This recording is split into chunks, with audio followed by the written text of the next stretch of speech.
Hi, I'm Angie Castillo, Financial Aid Assistant here at Cochise College. Hi, my name is Terry Perez. I'm a financial aid technician, also at Cochise College. Hello everyone, my name is Lauren Lateral. I'm a scholarship navigator here at Cochise College, and we're making this video for you aviation students to help you along those basic steps so that you can find success here at the college.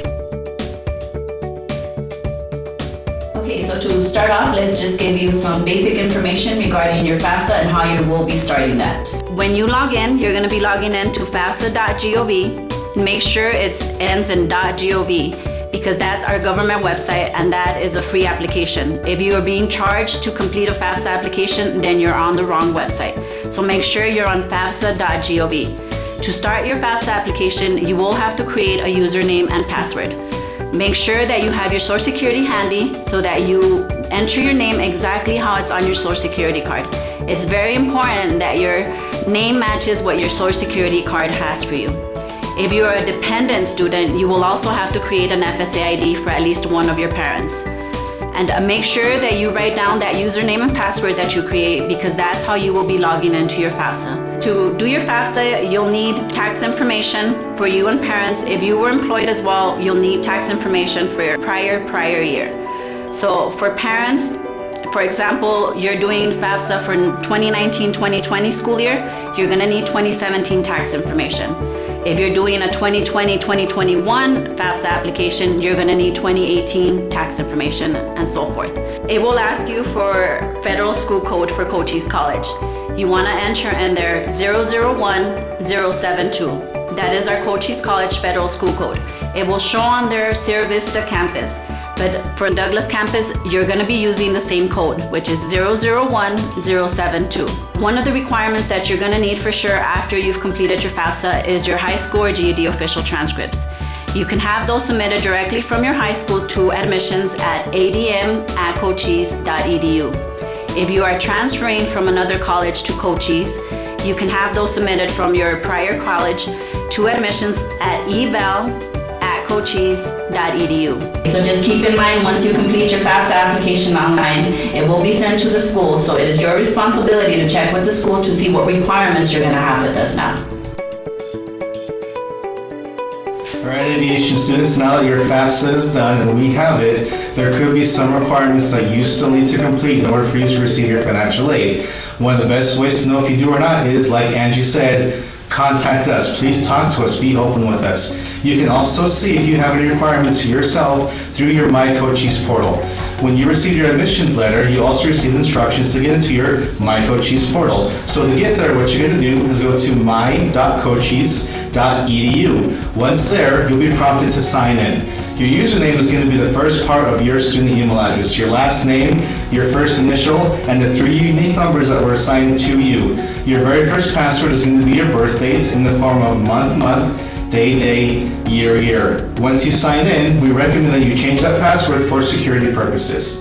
Once you're in your My Cochise portal, you're going to see a lot of cool stuff here. There's going to be message boards, you can go into your online classes if you have any. But for our purposes today, what we want you to do is go to My Finances, go to Financial Aid, and then once there, click on Eligibility. That will take you to a page with a drop-down where you can put in your current academic year. Plug in that current academic year, and as long as we have your FAFSA on hand, you're going to see a list of requirements that you still need to complete. For most of these requirements, you will have to fill out some forms. These forms can be found if you go to cochise.edu/FA and click on the little red button that says Forms. It will take you down to where all the forms are, and it has the forms for the current academic year and for the next academic year for those students who want to get ahead of things. We understand that these forms can be a little confusing at times, so there's also another form called the Release of Authorization form. If you fill out this form, you can fill it out for your parents, for your grandparents, for a legal guardian, so that someone you trust can have access to your information to help you with all the information we have here at the college. Because, believe it or not, you are adults now. You are responsible for your own information. So if you want their help, you need to fill out this Release of Authorization form. Just remember, if you do choose to use this Release of Authorization form, you either have to do it in person in the financial aid office, or you can also email it to us, but it has to come from your student email address. We have to know it's from you, and please send your C number when you send that email. Hi, aviation can be an expensive career to pursue, but it's extremely rewarding. Thankfully, there are many options available to you to help you pay for your college education. One of those options at your disposal are federal and private loans. Whether you're an aviation student or you're just struggling to find ways to pay for your education, pay attention to this information before applying or accepting any school loans. There are 3 types of federal loans. The 2 most common are subsidized and unsubsidized Stafford loans. For all federal loans, you must be a U.S. citizen or eligible non-citizen, and you must have either a high school diploma or GED. One option is your subsidized Stafford loan, and to qualify, you must meet this criteria. You must have financial need. Financial need is calculated by the Department of Ed through the FAFSA. The school determines the amount you can borrow, and the amount must not exceed your financial need. We do look at that you're either independent or dependent, freshman or sophomore level. The interest does not accrue while you're in school. At least 6 credits enrollment. The U.S. Department of Education pays the interest on your direct subsidized loan while you're in school at least half time for the first 6 months after you leave school, referred as a grace period, or during a period of deferment. If you qualify for the subsidized Stafford loan, it will be included on your award letter.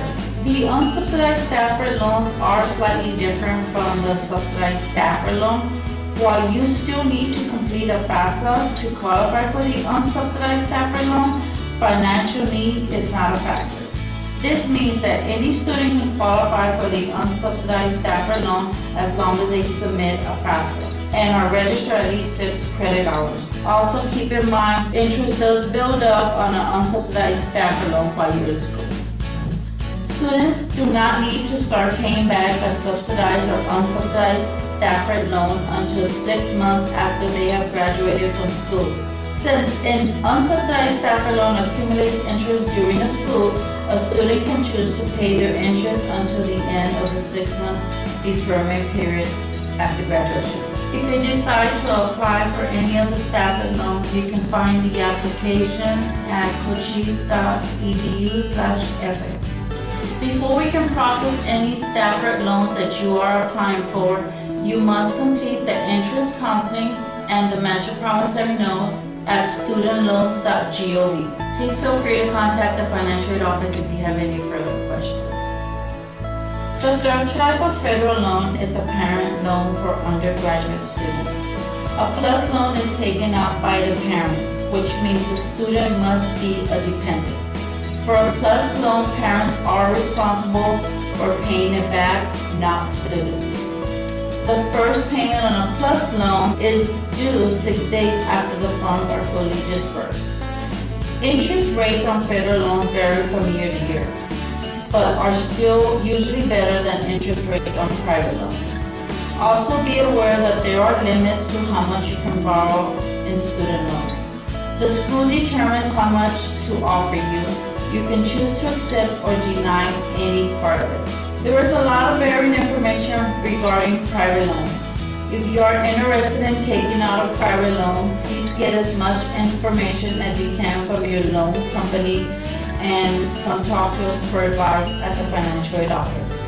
Unlike subsidized and unsubsidized federal loans, private loan payments are usually due as soon as you receive the loan, whether you're in school or not. Private loans also often have loan limits. Many times there are fees and fluctuating interest rates. As a general rule, students should only consider obtaining a private education loan if they have maxed out the federal Stafford loan. If your parent decides to do the federal PLUS loan, please have your parent go to the studentloans.gov, follow the steps accordingly. A credit check is required. If your parent has any questions, please feel free to have them call us at the financial aid office. So So loans are great, but of course you do have to pay back loans, keep that in mind. There is one form of financial aid that you never have to pay back, and that is scholarships. They are free. There are aviation scholarships, you just have to know where to look for them. If you go to cochise.edu/scholarships, we keep an external resource page there with all kinds of different scholarships. You can see it here, and you can find anything on there, including aviation scholarships. Aviation students, you will have the option to live on campus. So if you decide to live here on campus, you will have to acquire a meal plan. With that meal plan, housing can be included. Just make sure that you contact housing so that you know exactly the cost and fees that you're going to be having. So that way you know before you come to campus that you have enough to cover all your expenses. The number to our housing department is 520-417-4115. And you want to make sure you contact them as soon as possible. That way you can get all the information that you need before you come to campus. Student housing is on the Douglas campus and is part of a very inclusive atmosphere. So you want to make sure you take advantage of that. Our meals will be served at our student union, and they will provide for you breakfast, lunch, and dinner. If you have any questions, again, make sure you contact housing department at 520-417-4115. FAFSA is done, we have it, you're working hand in hand with financial aid. Hopefully you have your finances all in order. Now you need to map out your degree program, which means you need to talk to an advisor. For you, that means talking to the aviation department. They have their own advisors who help their own students, and they're fantastic people who love to help their students. The advisors are professional, friendly people. You can trust them. They will help you. To get a hold of that advisor, please contact the aviation department. For aviation students, in this video we have outlined for you the most basic steps that you need to follow in order to find success here at Cochise College as one of our students. Get that FAFSA done. Get it done early and do it right the first time. That way you don't have to be worrying about it. Once that's done, look at your portal. Get used to it. Get to know how it works. There's so much wonderful information in there. Come and get to know us, please. At the financial aid office, get to know your advisors. Get to know everyone you can here at the college. We're friendly. We love to help you. We will walk you through the process. You do not have to do it alone. So to you, we say welcome. Welcome. Welcome to Cochise. Good luck to you all.